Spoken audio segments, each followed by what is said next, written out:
The Ultimate Journey. Episode 44. Hi, and welcome to the Ultimate Journey Awakening to Spirit podcast. I'm your host, Frank DeGenova. 44 is a master number, and how fitting it is to have with me today my next guest. Some people live their whole lives without changing at all. They're the same person when they were in high school to when they are like 50 or 60 years old. And some people, they are not their past. They are totally different. They don't use their past as a crutch or keep hanging on to the story. They use the events that happened to grow, to expand, and to evolve. My guest is such a person. She's overcome so many levels of initiation in life and has grown exponentially because of it. She is mastering and has mastered, like the 44th episode, her life and all the challenges that she has endured and experienced. So let's meet her. All right, welcome Pigtail Gurl. This episode, the stripper who became a nun and healer. But you said something in the intro that I like. I said from stripper to nun. Yeah, exactly. And that doesn't mean zero whatsoever. So that's really awesome. Anyway, great. So I'd love to introduce or explain how I met you. And it was, I can't even speak now. We had the little jibby jibs from before the yips. So I was researching for my second book, and you came up, The Pursuit of Happiness came up. And I'm like, who is this woman? And in an instant, there was a total resonance there. It was you were talking about circumcision, and I did a lot of trauma things in my second book. First book was my journey and awakening to all this stuff. And actually, the book's called The Ultimate Journey. Not Awakening to Spirit's a podcast, but The Ultimate Journey: An Earth Traveler's Guide to Awakening is my first book. So I came across you, and it was amazing. I was just like, wow, finally a woman who gets it. And then, with all you're doing that you will describe, I don't want to just say everything in front of you. So yeah, and it was pretty cool. And then we became Facebook friends through the incarnations. Yes, we did. Through the Firm friends. Yeah, and then we just a couple fired thing here back. But yeah, so I would love for you, Pigtail Gurl, to describe your story, and then we'll pick things apart and just have some fun with it. How's that sound for you? Okay, that sounds great. I'm British. I'm a self-proclaimed British wizard, and I'm very much into the study of consciousness and frequency. That's been my guiding force, and a thread that has carried throughout my life is that ever since I was young, I've been studying the human condition, what creates it, what is my essence, what is consciousness, what's going on around here. And then that's become a path of initiation for me. And I call it towards becoming a wizard. And why I call myself a wizard is, to me, a wizard is someone who follows the path of initiation. It could be, people call it many other names, perhaps. And within that is the healer.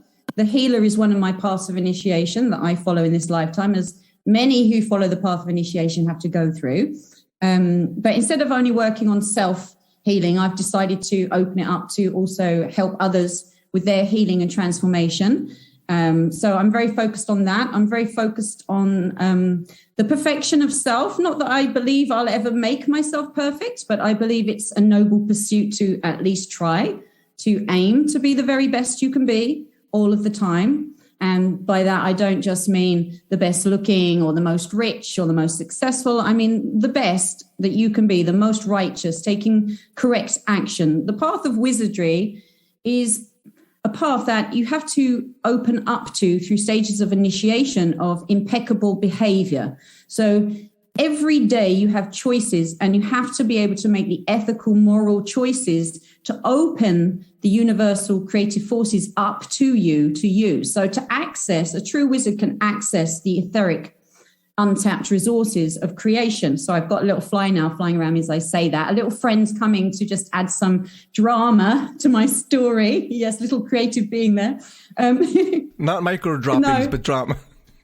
That's it. So to tune into this frequency of creation, there's this untapped field of energy that a true magi, wizard, Jedi, whatever you want to call it, can tap into. Maybe ninjas even, whoever was in that initiative path where they clear themselves of wrongful behavior. Some people call that sin. Some people call it trauma or behavior that gives trauma to others. Right behavior is leaving a very small footprint energetically. And everywhere you go, you should be uplifting people and bringing beauty and abundance. And when you do that, the creative forces of the universe start to allow you access to them. That's why I call it wizardry, because a true wizard or alchemist as well, some people might call it, can access the primal forces of creation, but only if they walk a very strict path of initiation. And that's a little bit what I talk about. That's a little bit what I try to talk about on my Pursuit of Happiness channel. Right. So go check that out, guys. Into it. Go check that out. Yeah, no, you're in alignment with that. It's there, whether you like it or not. And you're interesting, because I'm writing another book and I talk about the initiation, the separation, integration, and then reintegration. That follows through so many different modalities. And yeah, you have to walk the path, because then if you don't, the path fractures and splits off to, potholes, pit holes, and just, you can get led astray very easily. And especially when you awaken and you get, visions or sounds or whatever, you can get lost pretty quickly because you're in awe of it. And you think, okay, now I got my stripes. It's like, no, you don't.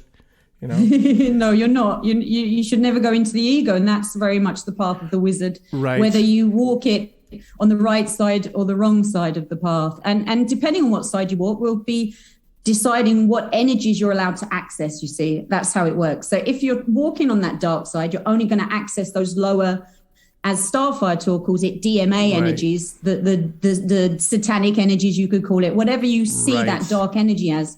That's the power you'll be using when you walk that path. But if you walk towards the lighter you become, and the more mastery you have of self and compassion and love you hold within your creation, then you are allowed the keys to the kingdom a little more, the creation, the energy to the true creative potential, which is really the greatest material for creation that you could tap into. Yeah, and it's not like you're trying to steal a skeleton key. You have to earn this. You have to earn it, and you have to use it only for what the divine wants you to use it. So you're not using it for self. No. That's the thing. You don't get that access for self. You see, that's the wrong way to look at it. You're getting it because you want to give and create and give and create, and you just live in joyful creative service. Then you access it. You can't fake access it. You can't pretend to be something to access it. It's there. Right. And many people do, and that's how they go off the wayside.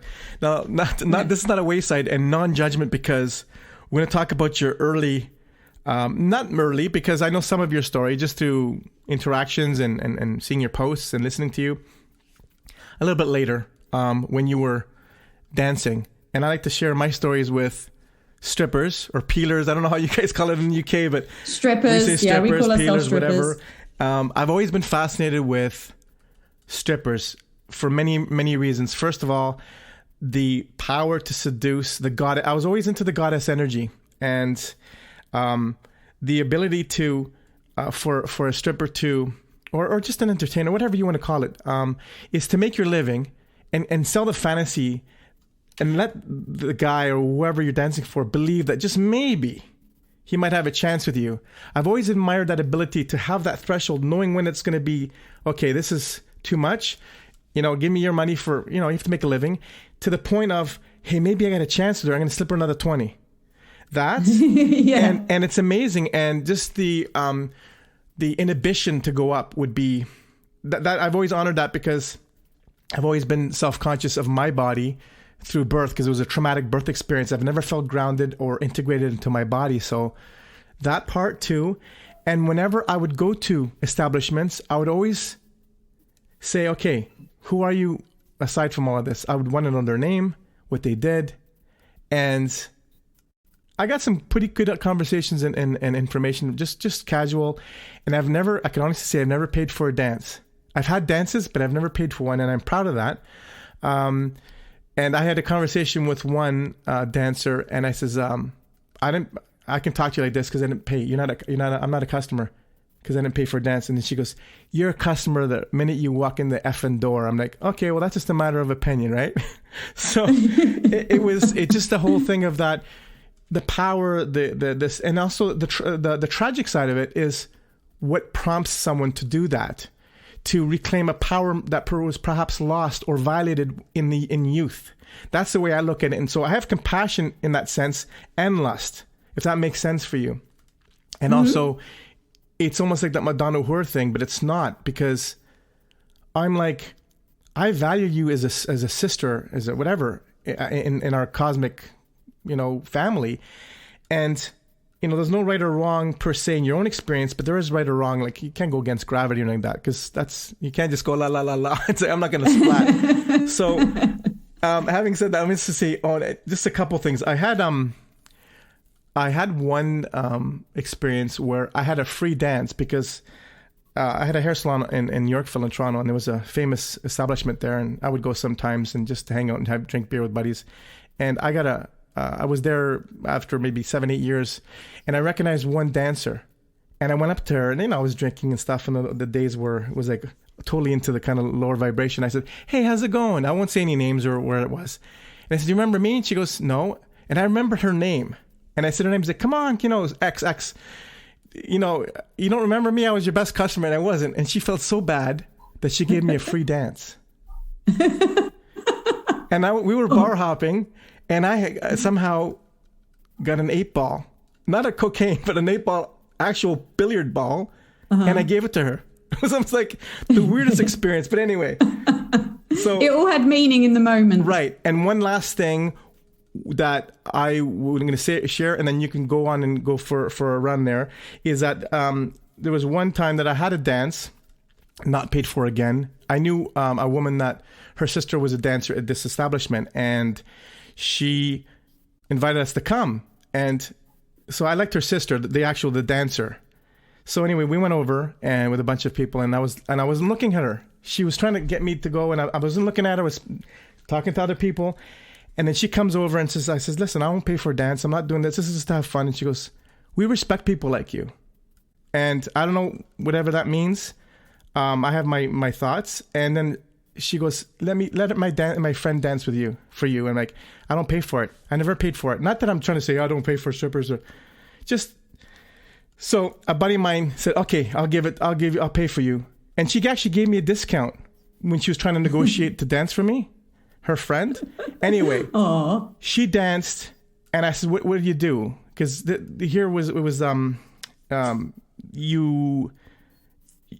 don't know the rules, because I don't know, but in the lap dance in the back room, right?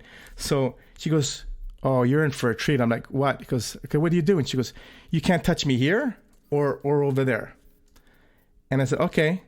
And the music came on, and it was like anything went. She let me slip a little times. It was like that. And I was like, I couldn't believe how into it. I felt like she was totally in. And then when the music stopped, "Okay, thanks."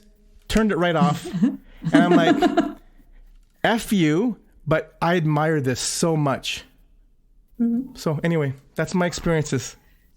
Yes, I can totally understand and relate to what you're saying. Yes, I hear you and I feel you. I do, Frank. And well, for me, my personal story of how I got into the whole job of it was, again, the sad childhood. I also had very bad confidence in my own body. I was actually a bit of an ugly duckling when I was younger. I was a little bit overweight and than the other girls. And I never felt like I fit in because I didn't have any self-esteem or self-love back then. So I just only, I criticized myself a lot, and I had no self-confidence. I'd lost all my self-confidence in my teenage years, at school getting bullied, at home getting bullied and emotionally abused. So then by the time I got, I was a trained dancer. Let me just put that out there. I was a classically trained dancer. I went to the Italia Conti Stage School, where many famous people that you might know were there when I was there, but I won't go into the list. But that was my profession: entertainment, singer, dancer, actress, frequency. Again, it's all to do the music. It was always for me the music and just being in touch with my body. It was the only time I felt sort of myself.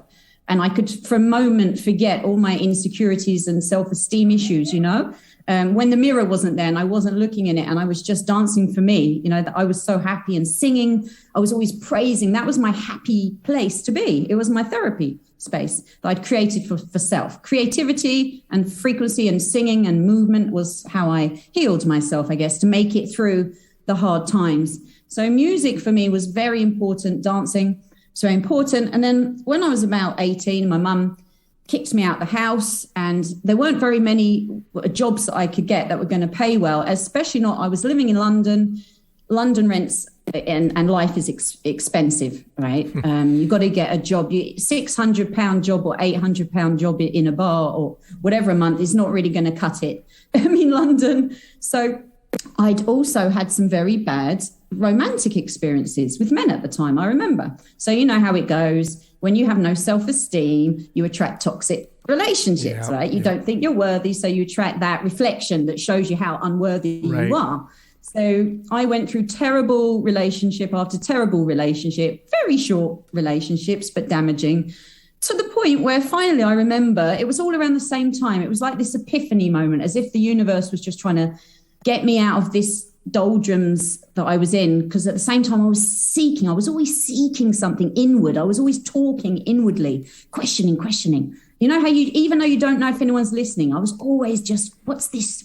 Why is this happening? Trying to analyze it. And then this one dude, he just pushed me to my limit. This girl had arrived in my life and told me how they were earning £400 a night in this club, dancing in their bikinis, right? I was scraping £50, £80 a night, and they were earning 400, and they were there like all happy. And I saw them in Leicester Square in London. I'm like, oh my God, that sounds really good. But I probably couldn't do it because I'm too shy to dance in a bikini. That's what I thought. I just thought there's no way. I feel mortified just going to the beach, and they have to wear a string one like this. So I was just thinking there's no way. But then I had this other thing going on with this guy who'd really upset me. I'd finally started to see through it. You know, when you start to have the realization of self, when you start to realize what's really going on here, and you take yourself out of victim and trying to empower yourself into the power role, I suddenly realized what was going on. And he specifically told me I wasn't allowed to go and get that job in that club and do it. So, of course, being the Aries that I am, I had to do the opposite. So I dropped him and I went and I got that job. And I thought, sod it. If they're going to give it to me, if they think I look good enough in my bikini when I stand there, I'm just going to suck it up and I'm just going to do it. I'm going to get that Conti training that I have, the actress in me, and at least pretend like I'm confident. You know, I can at least do that. And I thought, if I'm good enough to get the job, I'll do it. So I went, I got my audition sorted. I went for the audition and I got the job. And it was actually the beginning of an incredible healing journey for me. Yeah. I made a lot of amazing soul connections with the other girls that I worked with, believe it or not. There was a lot of sisterhood and camaraderie. And a lot of the men that came into the club, some of the regulars and some of the really nice guys that would come in, became very good friends. I mean, we would really talk. We were often very real. There was that show stuff going on, but this was a club, the one I worked in then. Yes. The first club called Chaplin's. It wasn't full strip. It was just bikini only. I was about to say, yeah. You didn't go full Monty? No, they didn't. At this point, they didn't have the license. So this was a very seedy London club that was run by mafia, and they were in cahoots with the police. We know that because we'd always get tipped off if the police were going to come in the club and do a round. We'd all be told the day before they came in. And so all the illegal aliens wouldn't turn up for work that night. The Brazilians, 9 of them in one flat, all working in Chaplin's, they'd all be at home that night. So it was like that. That was my first place. But in this den of iniquity, it was really the blooming of my spiritual awakening, believe it or not. Absolutely, I can see that. Like, I was just standing in my power, in my body for the first time. I felt confident in it. People wanted to pay me money, so I would wiggle it in front of them. Yeah. I couldn't believe it. I always thought I was hideous.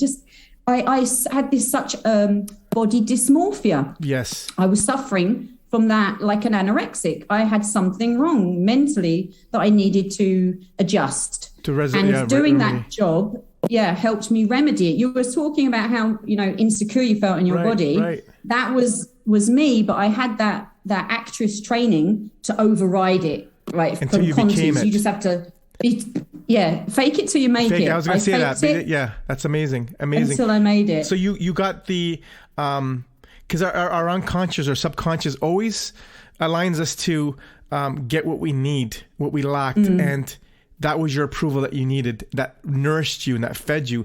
And when I ask you, and I'm glad you brought up the mafia part, because I was going to ask you, how did you navigate through the criminal element, the drug element? I mean, I'm not saying that, I didn't do that. Like, it's part of it, right? And that could take some women down, or go, as you said earlier, on the wrong path or a darker path. I'm interested how that navigated. I know, I always say, cops and robbers, it's the same coin. What side do you want to be on? It's the same vibration. So, tipping off and that, it's all syndicate. But how did you deal with it yourself? But this is a very interesting question, Frank, because this is very much a part of my initiation and training. I realized I had a gift, like someone who would be a good negotiator or intermediary, that I could vibrationally match myself and get along with absolutely anyone and everyone, from royalty to mafia to criminal to stripper. I found that I had the ability and the compassion in my heart to read people and to be able to communicate with non-judgment and just to bring some level of joy or enjoyment to whatever was going on without judgment. I wasn't there to judge anyone. And that's why I say it really was for me. I was the non-stripper. Like, they exist. That was me. I was spreading love, unconditional love. I had men that would try to offer me all crazy stuff. I'd always take them to the side and I'd say, look, you seem like a really nice guy. Do you really think it's sensible looking for a wife in a strip joint? I mean, flashing your cash at a woman and asking them to marry? Do you think that's wonderful? You're going to attract the right kind of woman, I'd say to them. And I was always like the friendly, take them to the side and give them a nice sisterly talk and sort their head out. And they would come to me to get their head sorted out. And that's a lot of the men that would come to me. They came because I was nurturing. I wasn't one of those hard, brassy strippers, like swearing. I was a lovely, sweet goddess of a woman, just offering beauty, feminine charm, and nurturing to whatever was going on. A little bit of beauty in love in the moment. I can totally see that. And, empaths, I'm in the same way with when I had the salon and I was working. My father opened it up in the 70s and I took it over, and he was blown away. And this is the classic empath. He was blown away how I could talk to neurosurgeon clients, to people that couldn't scrape two nickels together. How do you talk, and how do you know? Like, it's almost like I became not a chameleon, but I became in their world, and I would actually think differently. I think we just downloaded stuff. It's like, whoa, like I was just watching myself asking these neurological questions. They're like, who the hell? You just cut hair. What are you doing, right? And I was even in the days where I was partying, and I don't know where up from down was, but I was always doing that healing stuff too.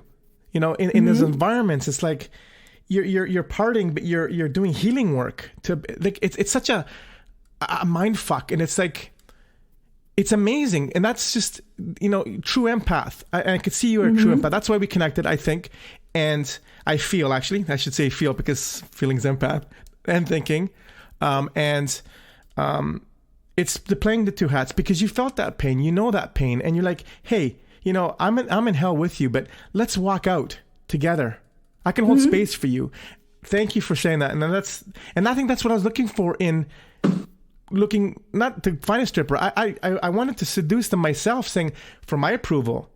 And I was attracting married women. I was attracting hired guns. And then when I knew I got them, I wouldn't want them. It was almost like, okay, I got your approval. I don't need to do anything. I don't even have to kiss you. Nothing. Just, I'm done.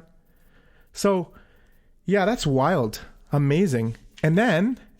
So from when I was at that Chaplin's episode, we call it the Chaplin's era, that then changed into the Cabaret of Angels era. So it's so interesting that on my spiritual journey, I went from this hellish den of iniquity, like in the dirt, in the mud. And then I was like that lotus coming up. Then I was upgraded to the Cabaret of Angels. Now There was no escorts allowed, no prostitution, no mafia. All the drugs were gone. And it was a high class establishment that had the first legal license in the whole of London, or maybe England, to have topless Yes. On stage. It wasn't full nude still, it was topless, Yes. but it was the only place, and it opened up, and I knew I had to get a job there because no one would be going to the Chaplins anymore if they can go and see boobies over in the Cabaret of Angels. So I got my place in the Cabaret of Angels, and I started working there, and I much preferred it. It was very high class.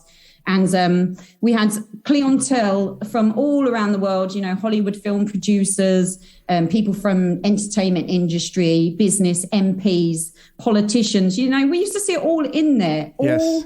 Every type of person, princes, you know, from Saudi Arabian princes, you know, this kind of thing. You see it all there together. It's fascinating. It's a fascinating environment as well as a little peek into all the many colors of the world. And as someone who's fascinated with international energy and just wanting to know everything about all different cultures and all different people, it's like I couldn't get enough as well. So in this environment, it was like the whole world was coming into my club, and I was there like this angel just on the stage performing, but able to just wow, read all the frequencies and get so much information. And again, just on my initiation path, it just brought me again so much energy and positivity and just knowledge about the world, how it works. You know, I had, it's like being a fly on the wall of all the big people and movers in the world. So we had some really big, powerful people sometimes in our club. And imagine just that little stripper, they don't really pay attention. They're just yapping away in front of you about all the stuff.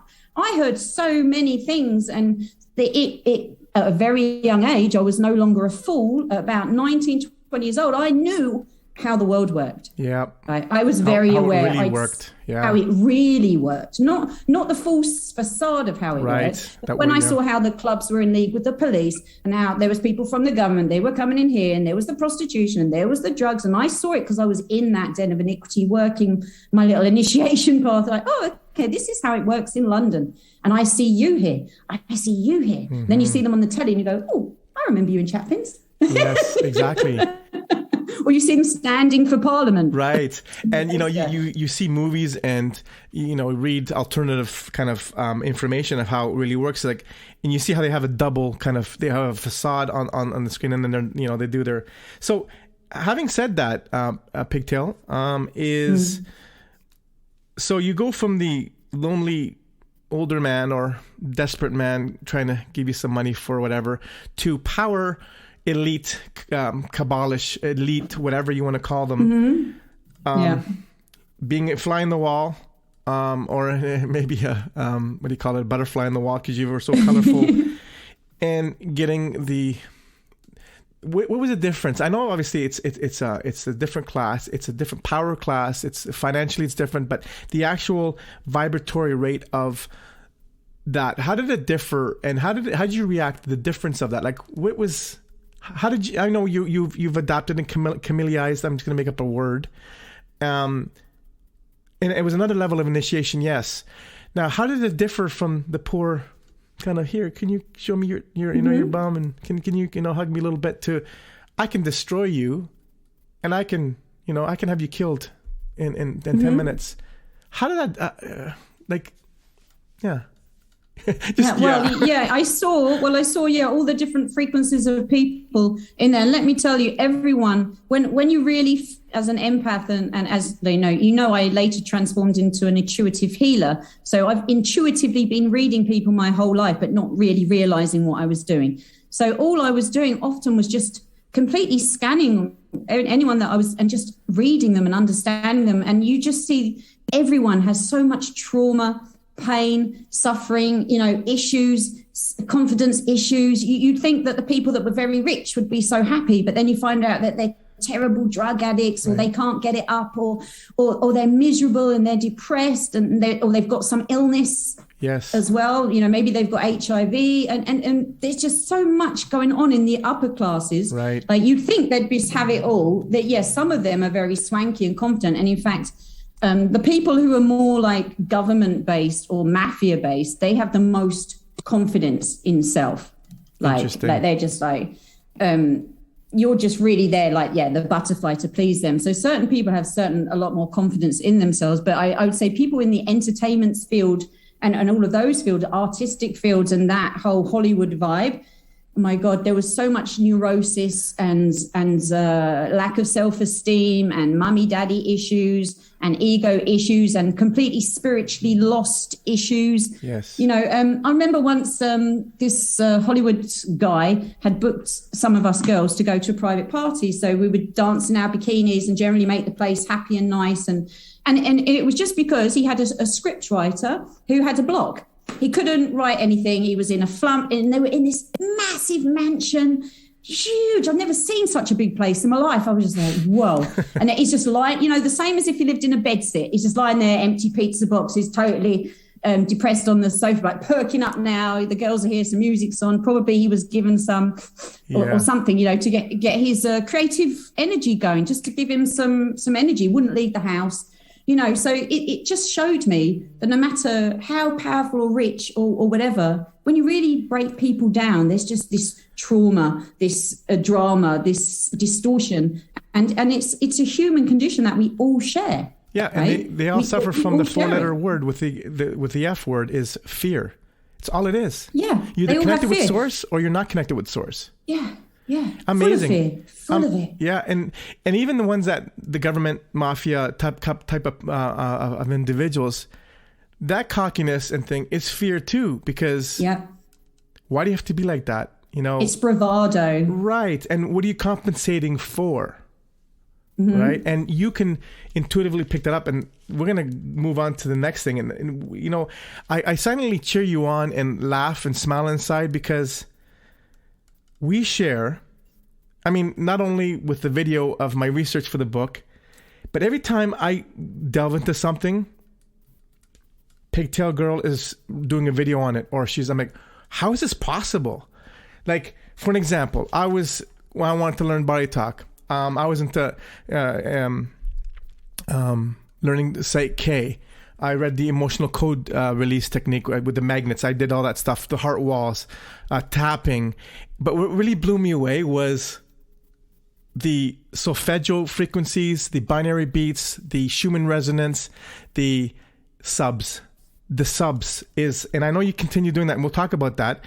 I got a program, I don't forget what it's called, but I make my own subs. And I think like you experiment for different things. And yeah, so I'd like you to continue with that because I mean this is about Pigtail Gurl right now. Yeah, but this is also, it's all about frequency, and I think empaths, we are wizards of frequency. I think every single empath on some level, what I call a wizard, people may call it another name, that's fine, but to me it's like you've got to learn how to ride that frequency, read that frequency, and then become a master of your own frequency. Then you're no longer being affected by so many frequencies all the time. You can choose what frequency is going to affect you. And that's why I love the subliminals and why I got really into that. As a sound engineer, DJ, which the stripping funded my DJing actually, because vinyl was very expensive. So I was like, sod the world, I'm going to do my stripping, I'm getting my money, getting my vinyl, I'm becoming a DJ. Awesome. Right? So I did it. So, and all the other girls were like, oh, look at her, she thinks she's going to DJ. I'm like, yeah, I don't think I'm going to. I am DJing. Because it was mainly men that did it. There weren't many females when I was DJing. I barely met any, actually, to be honest. I was always DJing with my male friends. So I was really into music. I learned to DJ, and then gradually I learned to sound engineer.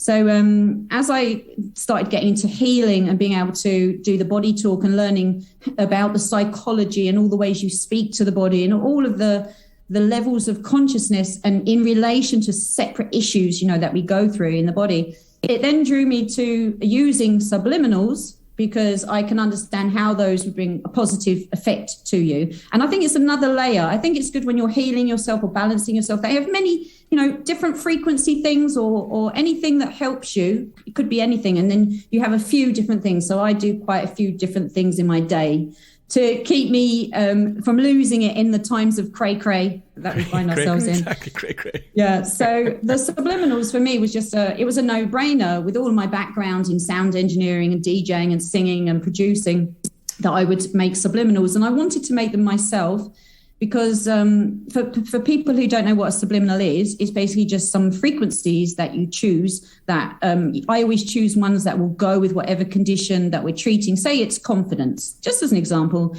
helping get over anxiety, feel more confident in self. So you'll do a subliminal for that. You'll find different sounds, frequencies that will help you connect to your confidence and reduce fear. Then you layer underneath the frequency, very inaudible to the conscious mind, affirmations that will suggest, I am confident. I am confident every day. I wake up feeling ever so confident. I'm so confident and I'm so glad that I feel so confident. You know, just like reprogramming the brain to accept this frequency. So I make those. I channel into whoever my subscribers are, and I try to sense what they want from me. This is why maybe sometimes you think I make a video for you and it's like, oh, this was what I was just thinking about.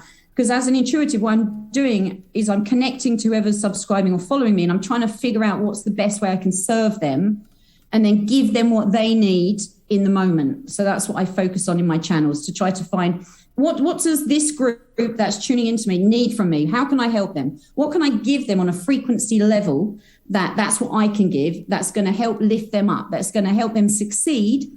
Because at this time, we all need the light warriors to succeed. Let's be honest. Absolutely, yes. So I started making my own subliminals. I also wanted to mention, because I wanted to make them with human voice. I didn't want it to be a robot voice.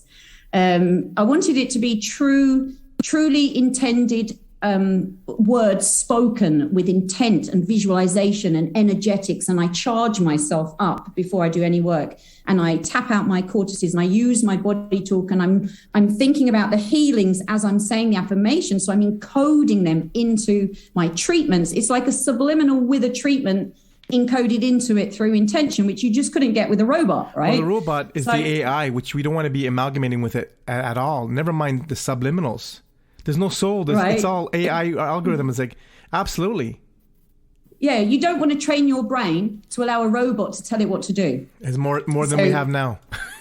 Exactly. That's why I started my channel. That is exactly why. I didn't want to listen to anyone's subliminals with a robo voice. So I started listening to Sapien Medicine. I think there's one called Quadible Audio, people that lace frequencies and intention into their music. I started focusing more on that. And then the affirmation subliminals, I make the ones I want to hear, and I use those ones myself, because I don't want robos voice in my head. No, I mean, exactly. We get enough of that through the Wi-Fi and through our gadgets. And, you know, and who knows when you go to a site, what they're actually embedded, what they're saying.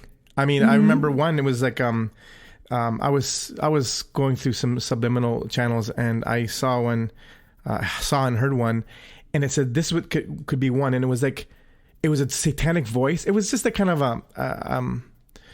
an example of what could happen. Not that it was, and you know, not to be in fear, because if you're in fear vibration, you'll attract that. If you're in love vibration, you'll more often attract that.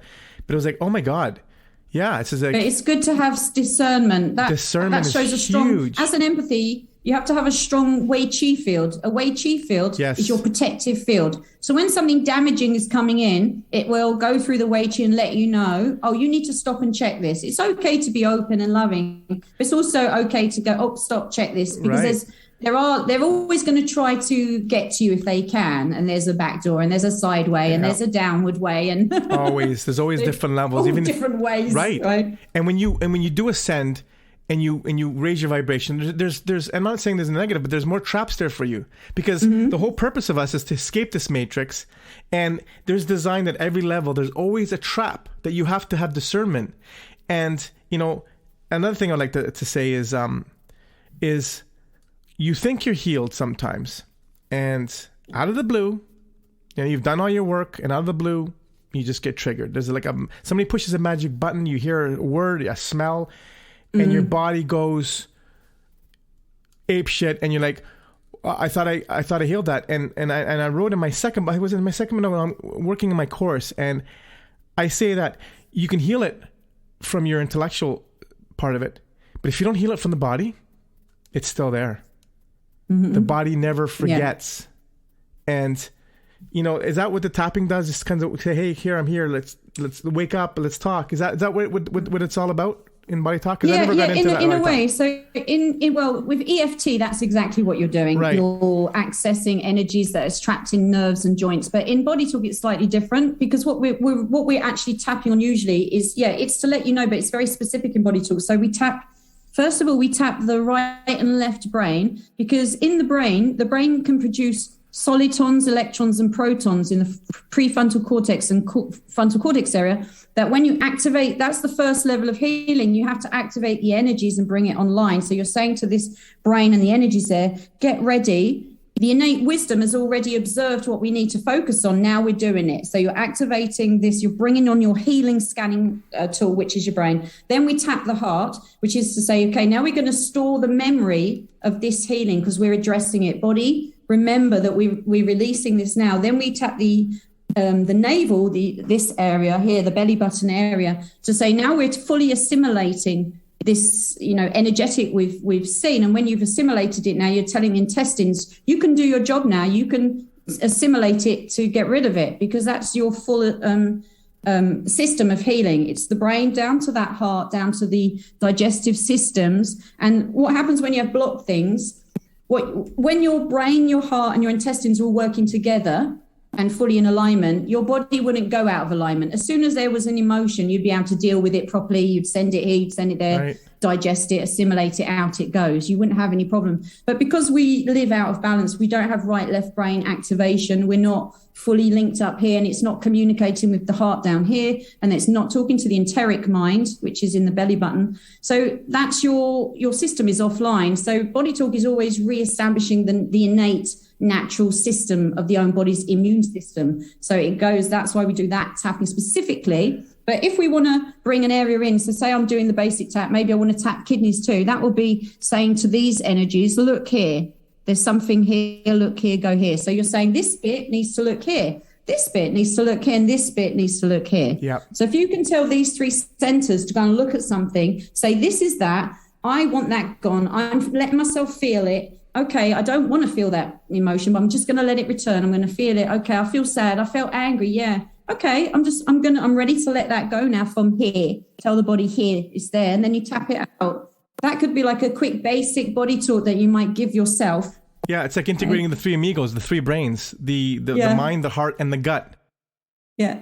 Mind, body, soul, right? Mind, body, soul as well. The Trinity, and it's all about that wisdom, knowledge, and action. It's all parallel. And most people they don't address the gut, which I think is probably the most, I won't say the most intelligent, but I think it's the most primal brain that we have. And and then we get into this is good too, but it's just a sorter outer, like it's just a mail room person. Like I think the knowledge comes from the brain and the gut. This is also the scanner. Scanner. That's why it's good. It gets all the, is out. It can get all the electrical impulses. Right. Here is storing it. This is the storage, Gotcha. The memory storage actually. And then the gut, if your guts aren't working, your gut mind, like your discernment won't work, your digestive system won't work, you won't be able to assimilate nutrients, you won't be able to assimilate emotions. It's like, if that's all damaged down there, like it's going to be hard to do the healing work, because it has to move out, it has to go down, exactly, it has to come out, right? Amazing that you know the body so well, and the thing I was thinking about before we even spoke was, bodies pretty well. I mean, you dance with one, you use that as a tool, you're empathic with it, and now you can use all that knowledge, all those initiations into the incredible synergistic healing on all levels. And you know what? Mm-hmm. You're just starting, you're just starting, because you're going to get into more subtle realms. I can see it already happening. Yeah, and it has, body talk, if your listeners don't know what that is, I suggest they go and have a look at their website. I believe it's IBA dot something. I can't remember the ending, but it's the IBA, International Body Talk Association, because it really is a paradigm shifting modality. I mean, honestly, forget Reiki. Reiki is nice. All these things these people love to get into because it's easy, it's quick. Body talk, you have to study a little bit. It's not so quick and easy. Someone doesn't do some signs on you and bingo, you go. You have to get the right, left brain going, and you have to learn some basic principles of the body, how it works and how consciousness works. And so it's an initiation in itself. But if you use body talk and you learn to do it as a practitioner, yes, it can be also if you go and get healings done, but you'd have to get them regularly. I'm saying like regular, right, like a haircut or a massage. But if you're doing it as a practitioner, it is a spiritual journey, because the more I heal my own consciousness and get in touch with innate wisdom, which is really taking you into your higher self, the more I do that, the more I'm going into bliss or joy, or I'm feeling myself opening up, because I'm at the same time healing others. I'm healing myself. yes, because I can't give to others unless I'm in a balanced state of being. So I have to work. right. I have to heal self. You can't heal another unless you've healed yourself. Otherwise, it's the theoretical mind stuff, and it's not. You have to go. That's why you can, being an empathic, you've been through a lot of shit when you were younger, and I have too. That's why we can relate to people on such a multitude of levels. Speaking of levels, I believe that. And no disrespect to the Reiki world. I mean, I'm a Reiki master, blah, blah, blah. You know, me whatever. too. I'm Reiki master here. to me, that's an initiation in the early stages of awakening. And I think, you know, everybody knows Reiki now. Now they're throwing the symbols out on online. It's like, you know, it's not the be all and end all. And I find that it's very depleting. I've learned so many healing modalities, you know, doing ascension stuff, galactic stuff, chords, energetic blocks, curses, all this stuff. And, you know, and then recently I just had a certification in Qigong.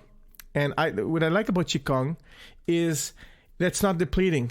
You make sure your energy is intact first, and you don't just go like lay your hands on. It's like, I mean, there's a place for Reiki, and I'm not poo-pooing it whatsoever, but it's almost like... The trouble with Reiki is when someone is maybe an addict, or they've got entities attached to them, they haven't done any healing. You see them in Thailand giving healing seminars, you know, and then they're getting drunk all weekend and having terrible relationships, and then they're going to come and give you a hands-on healing. Let's plug into that. They're going to put their energy onto you. That wonderful.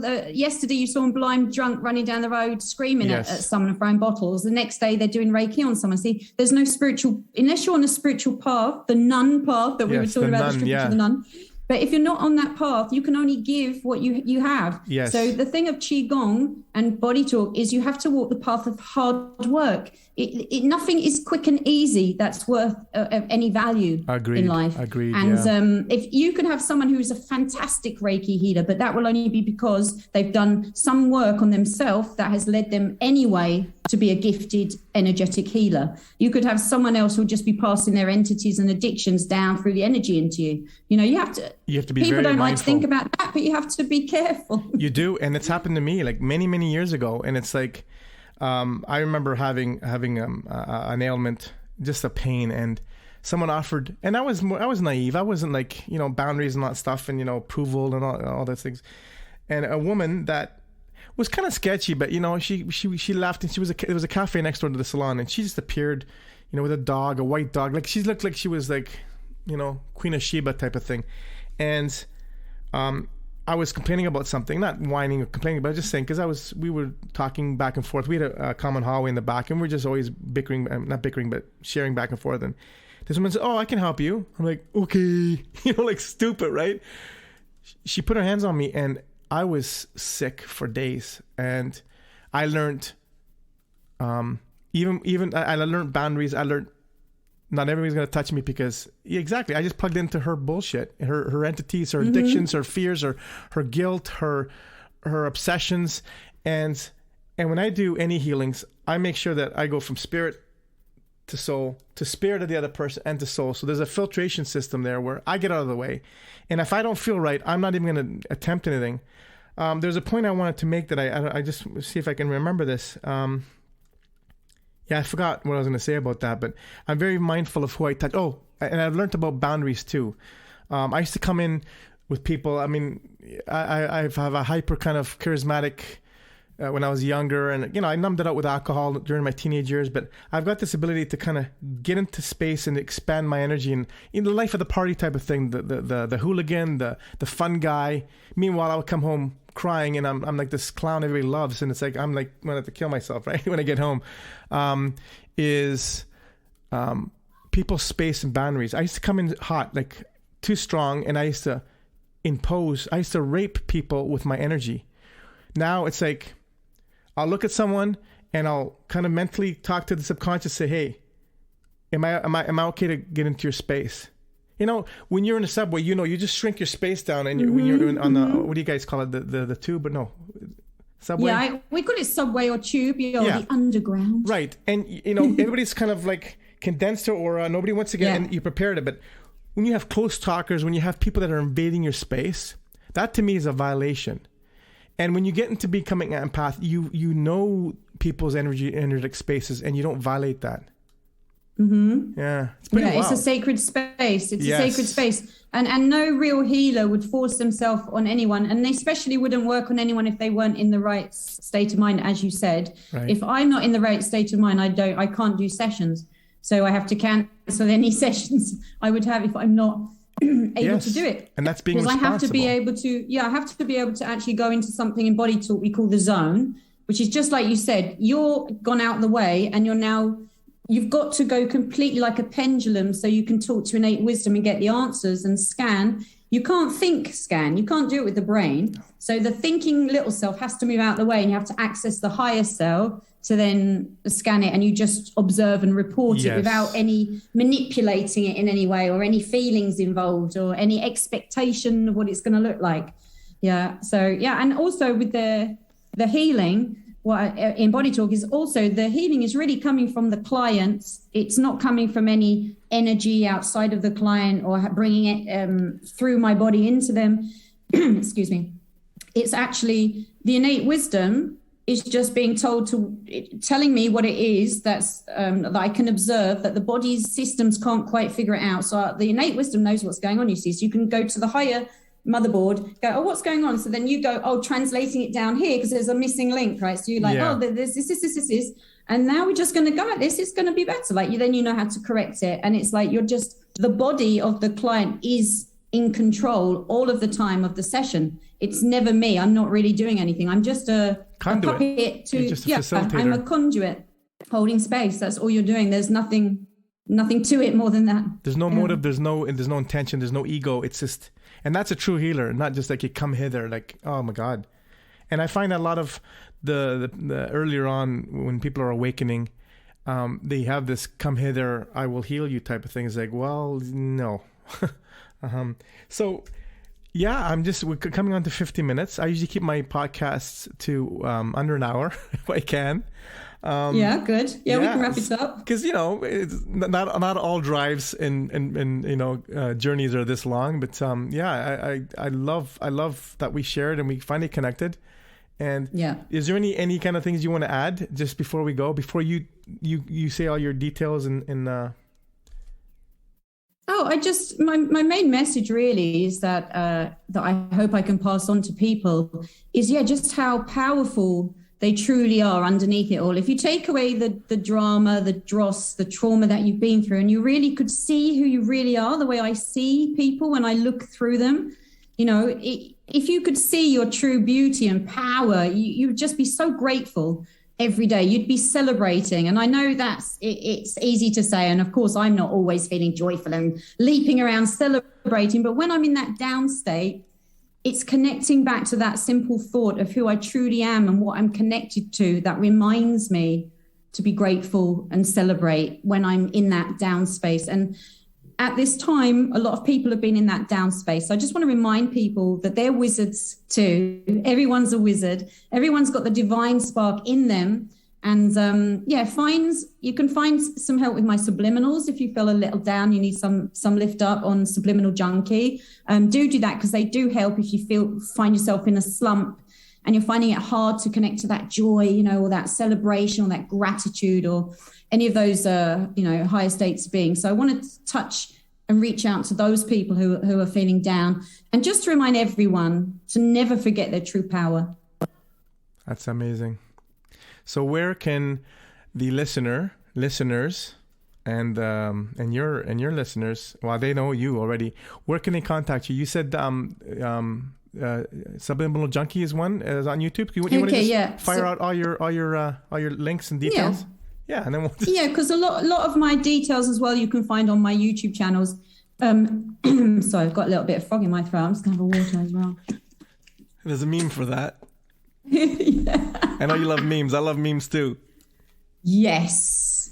Oh, yes. I'll just say to your listeners, if you love memes, definitely follow me on Facebook. Absolutely. I'm at the moment queen of memes. And I want to say, actually, why I do that. It's because I've been banned and canned so many times off social media, but I need to be there for my tribe because I'm working my magic with Starfire Tour and my OWOL group through Facebook. We're spreading the frequency within the beast. That's what people have to understand. I've always been sent into that belly of the beast to spread the frequency. But at the moment, because you can't really talk about anything really, I'm just putting memes, sexy memes, funny memes, wizard memes, cat memes. It's just all about the memes because you can convey higher frequencies, joy, mirth. And I'm just going to focus on that. I'm just going to focus on lifting up the frequency every day through social media, not moaning and trying to drop you the red pill and just doing your head in, with truth, because everyone's got enough doom and gloom right now. I mean, people are nervous. They're up and out, man. They need some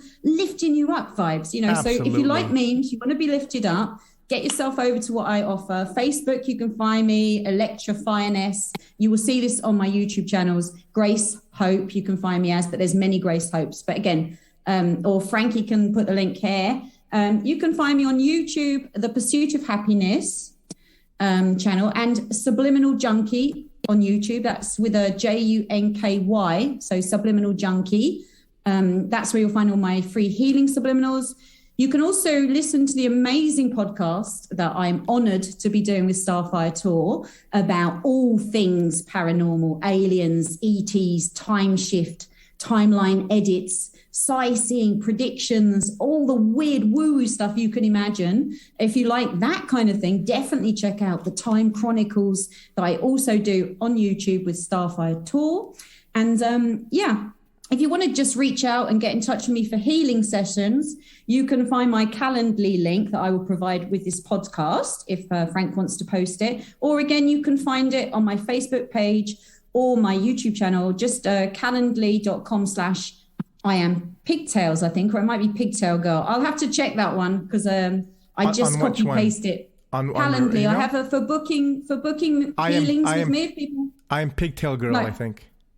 Oh, the Gmail is iampigtails@gmail.com. But if people want to get one-on-one healing sessions with me, they have to book it through my Calendly link. So that's where I do my tarot and my healing. I do it through my Calendly. So I think that's covered everything. I didn't forget anything. No, know what I'll do? Send me the other links and then I'll just put them into the show notes.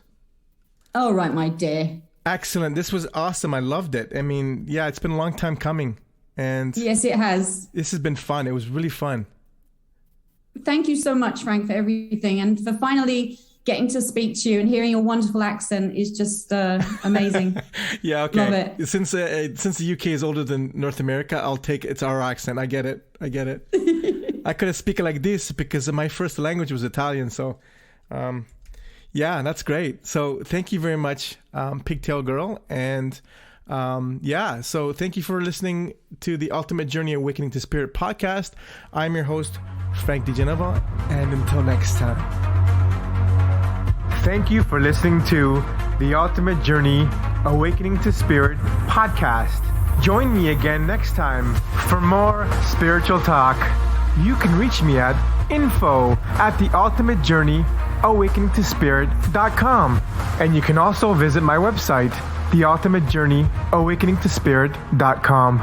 Until next time, walk in love and in gratitude.